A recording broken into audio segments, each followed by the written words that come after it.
SolveYourTech.com, your source for how-to guides and tutorials. Welcome to our video about how to reset home screen on iPhone 15 Pro. If this guide helps you out, then please consider subscribing and liking this video. If all of the app icons on your iPhone are in a random order, then you might be having trouble finding the apps that you want. If you've tried to manually reconfigure the home screens in the past and found it to be a little tedious, then you have the option to use a reset home screen feature.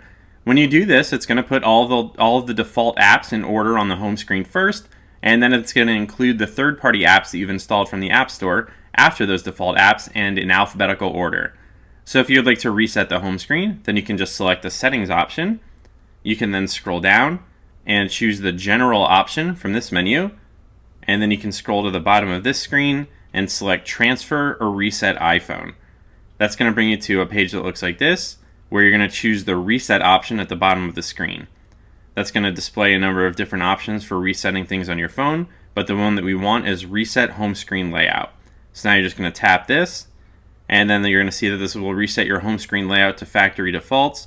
So as long as that's what you want, then just tap reset home screen, and then that's going to reconfigure all of the icons on your home screen. So if you go back, you're going to see that the default widgets are going to be shown in the top, and then you're going to have all of the default apps shown here.